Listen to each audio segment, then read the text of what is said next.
Hey, welcome back friends. How are you all? I hope you all well at this time. Guys आज का video होने वाला है एक नए इंटरेस्टिंग टॉपिक के ऊपर और टॉपिक है एक नया एनएफओ। तो रिसेंटली यूनियन के साथ में अभी एक नया एनएफओ मार्केट में आ चुका है which belongs to momentum option. अगर हम मोमेंटम कैटेगरी की अगर बात करें तो मोमेंटम कैटेगरी के ना रिटर्न्स बहुत अच्छे देखे गए हैं क्योंकि मोमेंटम का सिंपल सा फंडा है। जो अमाउंट हम इन्वेस्ट करें, जैसे मेनली अगर हम जैसे इंडेक्स फंड्स की बात करें, ऐसे बहुत सारे वहां पर मोमेंटम फंड्स अवेलेबल है। अगर आप उनके पास्ट अगर रिकॉर्ड्स अगर चेक करेंगे, अगर आप उनके लॉन्ग टर्म या शॉर्ट टर्म अगर रिटर्न चेक करते हैं, they has given a fabulous return. Even ऐसे बहुत सारे फंड है जो इसी साल एज एनएफओ के तौर पे आए थे जैन फैब के आसपास में, और उन्होंने उस टाइम से लेकर अभी तक लगभग 15 से 16% तक का रिटर्न दे दिया है, जो कि मार्केट अभी डाउन है। अगर मार्केट डाउन के पहले अगर हम 2-3 महीने पहले अगर जाए तो उनका रिटर्न वही 20-25% से ऊपर ही चल रहा था। तो मोमेंटम स्ट्रैटेजी जो है ना बहुत अच्छी रही है अगर देखा जाए तो। और अभी हम जिस फंड का डिस्कशन कर रहे हैं ये बिलोंग करता है मोमेंटम से। मतलब जो पैसे हम इस फंड में इन्वेस्ट कर रहे हैं, हमारा पैसा उन्हीं स्टॉक्स में इन्वेस्ट करेंगे जिनके रिटर्न पास्ट के अंदर लाइक 6 महीने साल भर में काफी अच्छे रिटर्न रहे हैं। स्पेशली कहने का मतलब ये है कि आपका पैसा उन्हीं फंड्स में जाएगा जो बेस्ट फंड है, जिन्होंने पास्ट के अंदर परफॉर्मेंसेस काफी अच्छी खासी दे रखी हैं। This is the active fund, जो पैसा आप यहाँ पर लगाएंगे, यहाँ पर आपका पैसा एक्टिवली मैनेज होगा। This is not the index fund. ठीक है, आइए वीडियो को शुरू करते हैं, अंडरस्टैंड करते हैं कि ये फंड किस टाइप से काम करने वाला है, कितना यहाँ पर पोटेंशियल रहेगा, अभी हमें इस एनएफओ में अप्लाई करना भी चाहिए कि नहीं करना चाहिए। Will discuss everything in the same video. So मैंने लिए आप स्टार्टिंग से लेकर एंड तक, ताकि पूरा इन्फॉर्मेशन प्रॉपर तरीके से आपको मिल सके, ताकि जब भी आप इन्वेस्टमेंट करने के लिए जाएं तो इस फंड के रिगार्डिंग कोई भी डाउट्स एंड क्वेरी आपके माइंड में ना हो। चैनल पर अगर नए हैं तो please try to subscribe this channel. अगर वीडियो पसंद आती है तो इसे लाइक करें, इसे आगे शेयर करें। अगर हम पीपीटी के माध्यम सबसे पहले अगर अंडरस्टैंड करें तो फंड होने वाला है यूनियन एक्टिव मोमेंटम फंड। मतलब नाम से चीजें लगभग यहाँ पर क्लियर हो जा रही हैं कि जो पैसे हम यहाँ पर इन्वेस्ट करने के लिए जा रहे हैं, हमारा पैसा यहाँ पर उन्हीं स्टॉक्स में। मोमेंटम का अगर आप मतलब पहले अंडरस्टैंड करो, मोमेंटम का मतलब यही होता है कि जो पैसे हम इन्वेस्ट कर रहे हैं, हमारा पैसा जिस फंड में जा रहा है और उस फंड में जितने भी कंपनीज हैं, मोस्टली कंपनी आप वहीं यहाँ पर फाइंड कर पाएंगे जिन्होंने रिटर्न बढ़िया दिया है। ठीक है, मोमेंटम का मतलब ही होता है कि लोग वही स्टॉक्स मेजरली लेकर आते हैं जिनके रिटर्न बढ़िया रहे हैं। अब अच्छे स्टॉक के आने से आपका क्या फायदा है? अच्छे स्टॉक के आने से हमारा यही फायदा होता है कि अगर हमारा पैसा अगर बेस्ट स्टॉक्स में अगर इन्वेस्टमेंट होगा, जिन्होंने ऑलरेडी पास्ट के अंदर काफी अच्छा परफॉर्म किया है, तो वहां पर हाई ग्रोथ के चांसेस ज्यादातर बढ़ जाते हैं।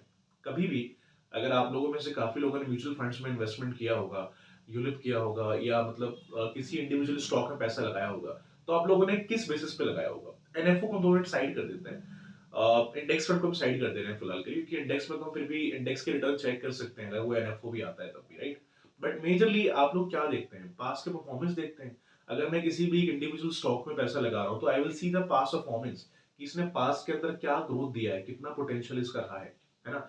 उन्हीं चीजों के बिहाफ पे उसको देख करके और फ्यूचर नीड्स को देख करके कि फ्यूचर में इसका डिमांड कितना रहेगा, उन दोनों चीज को देख करके फंडामेंटली सारी चीजों को अंडरस्टैंड करके ही हम आगे इन्वेस्टमेंट करते हैं। एम आई राइट गाइस? तो उसी टाइप से अगर मान लो हम इस फंड में पैसे लगा रहे हैं, मोमेंटम का सिंपल सा कहना है कि हम पैसा उन स्टॉक का सिलेक्शन इस फंड में कर रहे हैं जिन्होंने पास्ट के अंदर रिटर्न अच्छा दिया है। अब जो पास्ट में रिटर्न ऑलरेडी अच्छा दे चुके हैं, उनका ग्रोथ का चांस लॉन्ग टर्म के हिसाब से अगर आप इन्वेस्टमेंट करते हैं तो काफी अच्छा खासा यहाँ पर हो सकता है। क्लियर है यहाँ तक? अपार्ट फ्रॉम दिस, अगर हम इस एनएफओ में स्टार्टिंग एंड अगर एंड डेट की बात करें, इसका स्टार्टिंग डेट है 28 का, इसका एंड डेट रहने वाला है 12 का। अगर आप इस फंड को ऐसा एनएफओ अप्लाई करना चाहते हैं तो 28 नवंबर से लेकर के इसको 12 दिसंबर तक अप्लाई कर सकते हैं एज एनएफओ। एनएवी का प्राइस यहाँ पर 10 रुपए का रहेगा, मतलब 10 रुपीज के हिसाब से अलॉटमेंट आपको दे दी जाएंगी अगर आप इसको एज एनएफओ अप्लाई कर लेते हैं। एक्सपेंस रेशियो का कंफर्मेशन फिलहाल कंपनी ने अभी एग्जैक्टली नहीं दिया है, कितना क्या एक्सपेंस रेशियो रहेगा। जो भी रहेगा कंफर्मेशन उसका आपको एज सुन एज पॉसिबल मिल जाएगा, आप उनके ऑफिशियल वेबसाइट पे जाकर के चेक कर सकते हैं। एग्जिट लोड की बात करें तो इसमें एग्जिट लोड एप्लीकेबल रहेगा। अपना पैसा अगर आप विद इन 1 ईयर में विड्रॉ करेंगे अलॉटमेंट डेट से लेकर के, तो आपको यहाँ पर 1% का एग्जिट लोड भी देना पड़ेगा। तो कोशिश यही करना है कि अगर आपको पैसा अगर निकालना भी पड़ता है, कुछ इमरजेंसी है, क्योंकि इसमें कोई लॉक इन तो है नहीं, कभी भी निकाल सकते हैं, this is open net fund. लेकिन विड्रॉ करने के पहले ये भी देखना कि आप अलॉटमेंट डेट से लेकर विद इन 1 ईयर में आप ना निकालें, क्योंकि निकालेंगे तो फिर ये नुकसान थोड़ा सा होगा आपको। 1% एग्जिट लोड एप्लीकेबल होगा अगर अपना पैसा विद इन 1 ईयर में आप निकालते हैं अलॉटमेंट डेट से लेकर। कोई डाउट यहाँ तक? आई होप क्लियर होगा।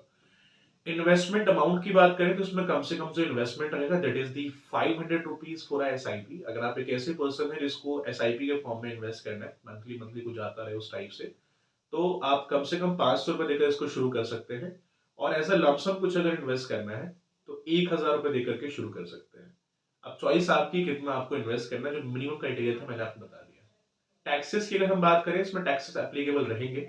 इसमें LTCG भी है, इसमें STCG भी है।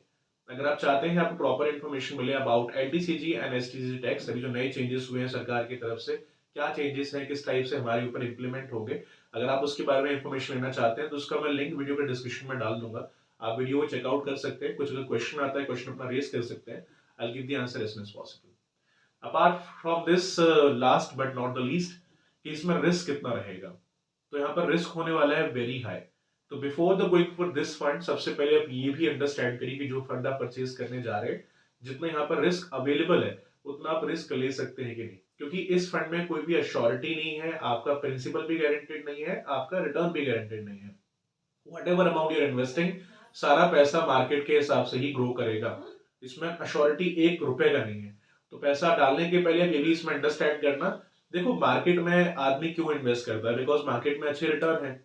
लोग FD RD क्यों छोड़ रहे हैं, वहां पर गारंटी मिल जाती है RDs वगैरह में, लेकिन रिटर्न इतना कम होता है कि इन्फ्लेशन बीट नहीं होता है। तो इस नए ट्रेंड में मैक्सिमम लोग अब वो चीजों को छोड़ करके मार्केट में इन्वॉल्व हो रहे हैं। लेकिन मार्केट में अगर रिटर्न अच्छे हैं, लोगों को 20-25%, 30% भी साल साल के रिटर्न मिल रहे हैं, लेकिन वही है कि वो रिटर्न आ रहा है, वो कोई एश्योर्ड नहीं होता है, वो ऊपर नीचे भी हो सकता है। ऑलरेडी अगर आप एक्जिस्टिंग कस्टमर हैं, ऑलरेडी आप इन्वेस्ट करें, तो आपको बताने की जरूरत वैसे ही चीज नहीं है। बट अगर आप नए हैं तो मैं स्पेशली उस चीज के लिए बता रहा हूँ। तो इसमें कोई गारंटी नहीं है, रिस्क रहने वाला है वेरी हाई। इन्वेस्टमेंट करने के पहले एक बार छोटा सा अपना पोर्टफोलियो बनाइए कि आपकी नीड्स के हिसाब से, आपकी फ्यूचर नीड्स के हिसाब से फंड आपको बेटर लग रहा है कि नहीं। बहुत सिंपल है पोर्टफोलियो बनाना, बहुत लंबा आपको कुछ लिखना नहीं है। आपकी इनकम कितनी है, सेविंग कितनी है, खर्चे कितने हैं, सब पर टाइप कितना पैसा बचा रहे हैं, उसमें से आप कितना इन्वेस्ट कर सकते हैं। कभी भी अपना पैसा एक फंड में इन्वेस्ट मत करो, थोड़ा सा डाइवर्सिफाई मल्टीपल जगह पे करो, क्योंकि एक फंड पे डिपेंडेंस ज्यादा बढ़ जाती है। बाकी डिसीजन आपका होगा, जैसे भी आप इन्वेस्टमेंट इसमें करना चाहें। लेकिन हाँ, फिर भी कुछ अगर सवाल अगर आता है रिगार्डिंग दिस फंड, अपना क्वेश्चन आप रेज कर सकते हैं कमेंट में। I will give the answer as soon as possible, and it's not a recommendation video for you. कुछ भी अगर क्वेश्चंस है, क्वेश्चन अपना प्लीज आप पुट करिए before going for this fund. Fund में जाने के पहले क्वेश्चन रेज करना, ताकि पहले चीजें क्लियर हो जाए before the buying this one. ठीक है गाइस, आई होप वीडियो आपके लिए काफी हेल्पफुल रहा होगा। ठीक है, एंड चैनल पे नए हैं तो please try to subscribe this channel. अगर वीडियो पसंद आती है तो लाइक करें, इसे आगे शेयर करें। Thanks to watching this video.